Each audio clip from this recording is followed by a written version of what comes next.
गणेशाय नमः। प्रिय छात्रों, नियमित कक्षा में आप लोगों ने पंचमी विभक्ति तक कारक पढ़ी है और आप लोगों ने सूचित किया है कि गुरुजी षष्ठी विभक्ति से पाठ आरंभ करेंगे तो बड़ी कृपा होगी। तो चलिए षष्ठी विभक्ति से पाठ प्रारंभ करते हैं। षष्ठी विभक्ति का प्रथम सूत्र है षष्ठी शेषे। इसमें हम शेषे को पीछे ले जाते हैं और क्रियापद को जोड़ करके देखते हैं। शेषे षष्ठी स्यात्। अब प्रश्न उठता है कि शेष क्या है, तो कहते हैं उक्ताद् अन्यः शेषः।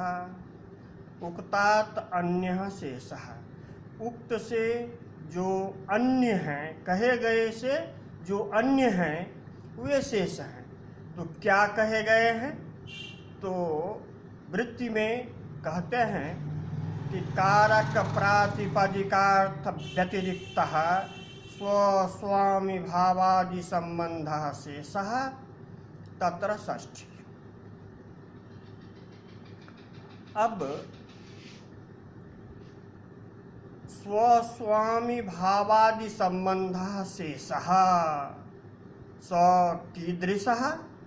तो कहते हैं कारक प्रातिपदिकार्थ व्यतिरिक्तः वि अति उपसर्ग पूर्वक ऋच धातु से अक्तो प्रत्यय करने पर व्यतिरिक्त शब्द बनता है। इसका अर्थ होता है विशेषेण अतिरिक्तः व्यतिरिक्तः। इसके दो अर्थ हो सकते हैं, एक भिन्न और दूसरा और अधिक। तो कारक प्रातिपदिकार्थ से भिन्न या और अधिक कौन से हैं? तो स्वस्वामी भाव आदि जो संबंध हैं वे शेष हैं। अर्थात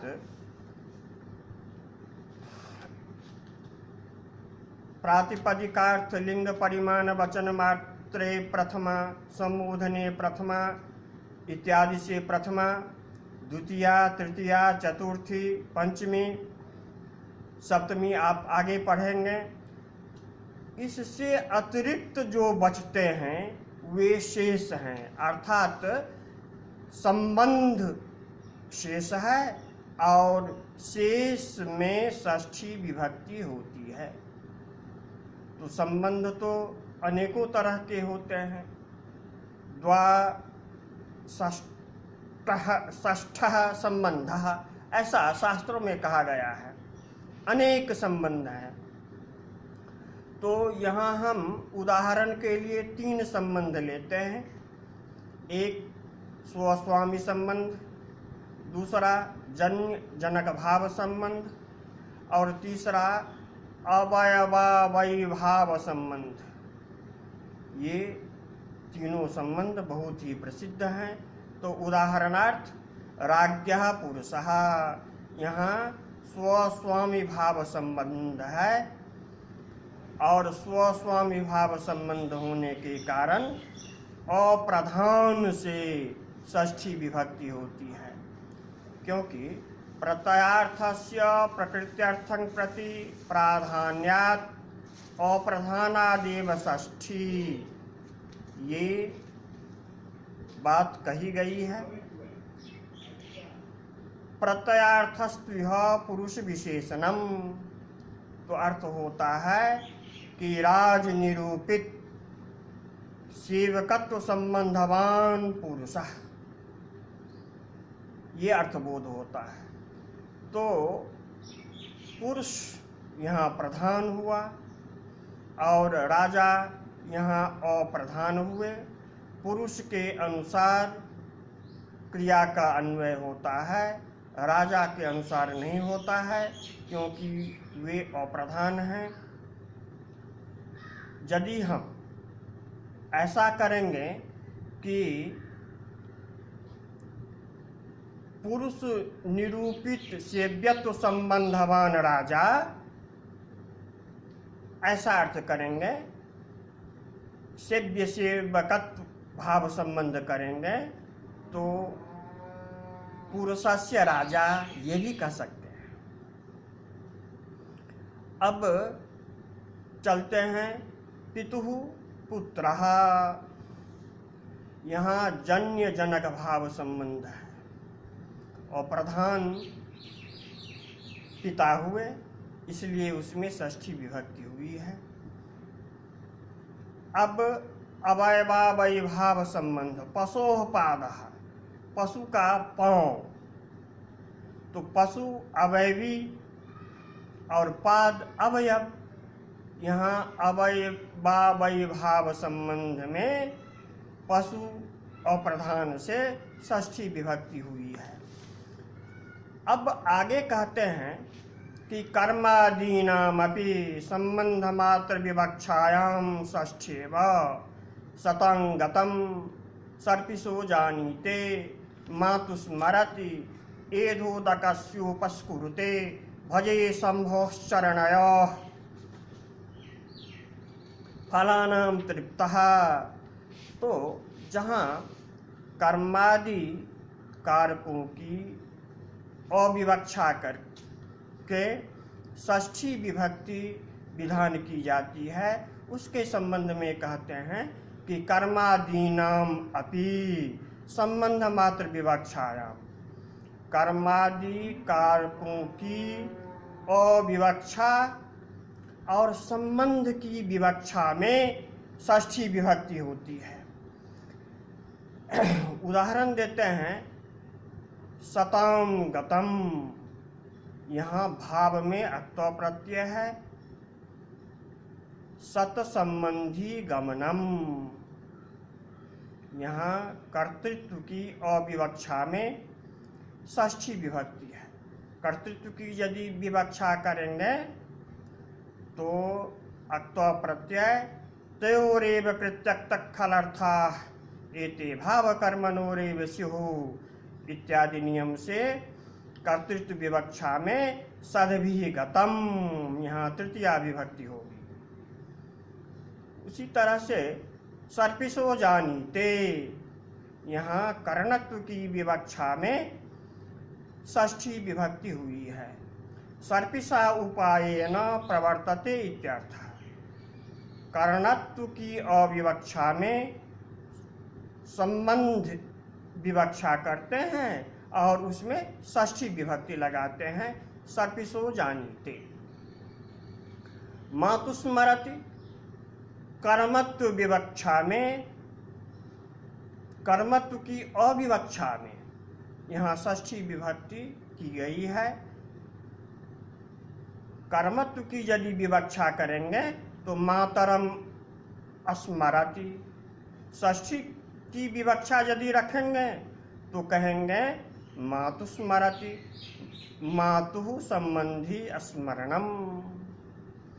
इसी तरह से एधोदकस्योपस्कुरुते, यहाँ कर्म की अविवक्षा की गई है। शेषत्व की विवक्षा में एधोदक संबंधी परिष्करणम, ये अर्थ होते हैं। अब भजे शंभोश्चरणयोः, भजे शंभोश्चरणयोः, यहाँ चरणयोः कर्मत्व की अविवक्षा में शेषत्व की विवक्षा करने पर भजे शंभोश्चरणयोः इत्यादि रूप बनते हैं। अब फलानाम तृप्तः, यहाँ कर्णत्व की अविवक्षा करते हैं। फलैः तृप्तः, यहाँ करण की अविवक्षा करने पर षष्ठी, शेष में षष्ठी करते हैं तो फलानाम तृप्तः माने फल संबंधिनी तृप्ति, ये अर्थबोध होते हैं। यहाँ अब देखना कुछ विशेष बात है कि जैसे राज्ञः पुरुषः, यहाँ हम विशेषण रखते हैं राज्ञः और विशेष्य है पुरुष। अब एक से अधिक भी विशेषण हो सकते हैं, तो यदि दो विशेषण होंगे तो दोनों में षष्ठी विभक्तियां होंगी। राज्ञः पुरुषः इत्यादि।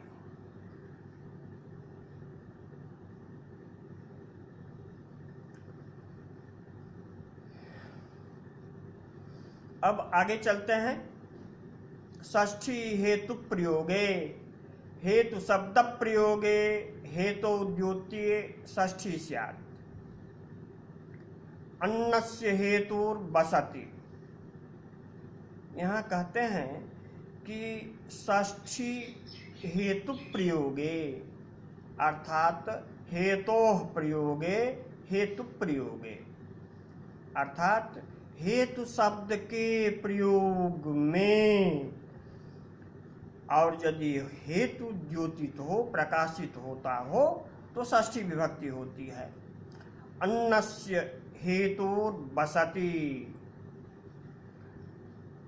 अन्नस्य हेतुर्वसति, यहाँ हेतुवाचक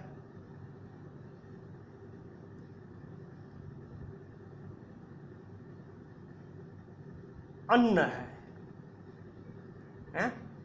तो उससे षष्ठी विभक्ति होती है।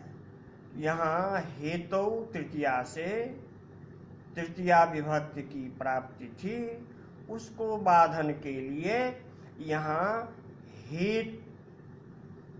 षष्ठी हेतु प्रयोगे सूत्र बनाया गया है। अब विचारणीय बात यह है कि हेतु सूत्र में और षष्ठी हेतु प्रयोगे इस सूत्र में क्या अंतर है।